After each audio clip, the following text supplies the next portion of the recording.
There is a specific torment in comparing yourself to someone you cannot see, a previous partner you have only heard about, a colleague who held your role before you and is still spoken of in warm, admiring tones, a sibling whose achievements arrived before you were old enough to compete. You cannot argue with them, you cannot outperform them, because they are not in the room.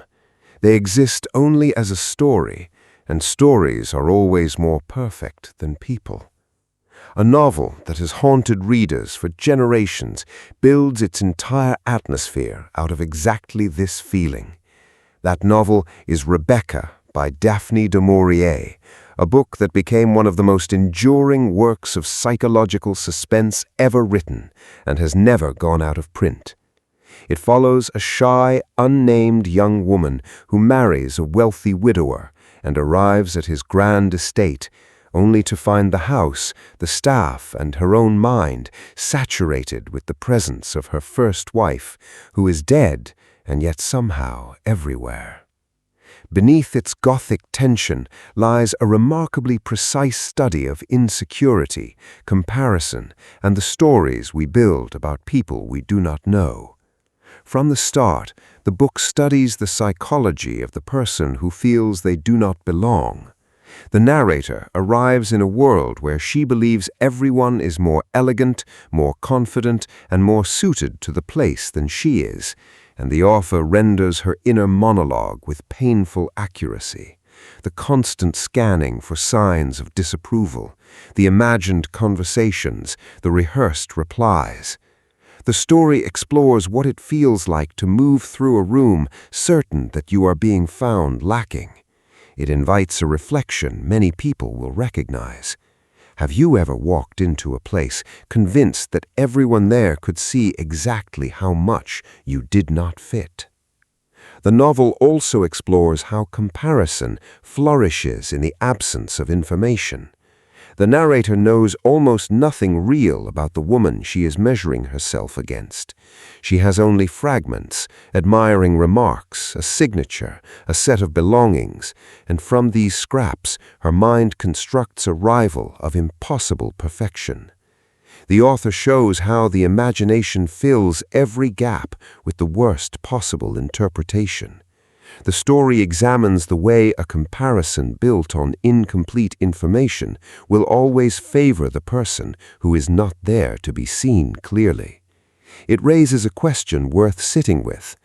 How much of the person you compare yourself to is someone you actually know, and how much have you invented? A central concern of the book is the way a house, an atmosphere, or a set of objects can carry a psychological presence far heavier than any living person.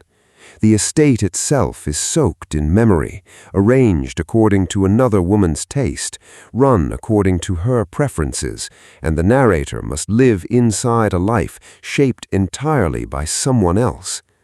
The author uses the house as a symbol of an inherited identity that cannot be escaped or altered.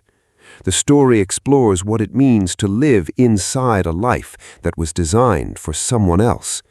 It invites you to consider the spaces or roles in your own life that were shaped by someone before you, and how much room you have made your own. The novel also examines the corrosive power of silence between people who love each other. The narrator and her husband are each carrying enormous private assumptions about what the other feels, and neither of them speaks. She believes he is grieving a perfect love. He believes something entirely different. The author shows how an entire marriage can be poisoned by a conversation that no one has, and how much suffering flows from a question left unasked. The story explores the gap that opens when two people each guess at the other's heart. It invites you to reflect on the conversation you have been avoiding and what it might be costing you. One of the book's most powerful creations is the housekeeper who keeps the dead woman's memory alive with a devotion that shades into something darker. She curates the shrine, maintains the rooms, and uses the memory as a weapon against the newcomer. The author uses her to explore how the past can be actively wielded by those who benefit from it. The story examines how a person's memory can be used to control the living. It invites you to consider whether any story about the past in your own life is being kept alive precisely because it serves someone.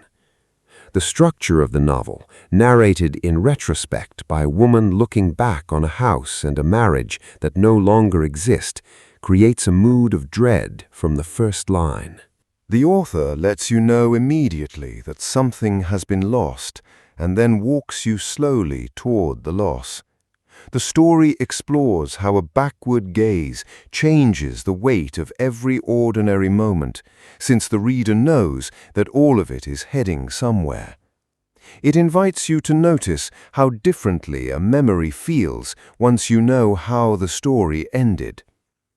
There is also a profound examination of what happens when the perfect story finally cracks.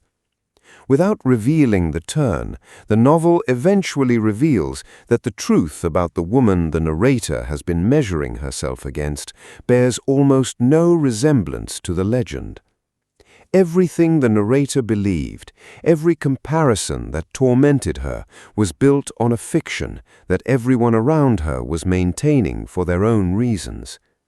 The author uses this reversal to explore how completely a person can suffer over something that was never real. It invites you to consider what you might discover if you could see behind the stories that intimidate you. The novel also studies the way a grand setting can quietly diminish a person.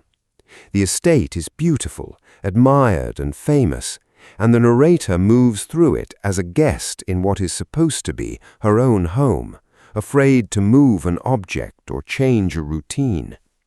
The author explores how an environment loaded with history and expectation can make a newcomer feel like an intruder rather than an owner.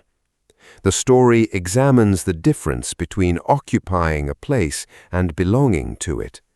It invites you to reflect on the rooms in your own life where you have never quite felt entitled to rearrange the furniture.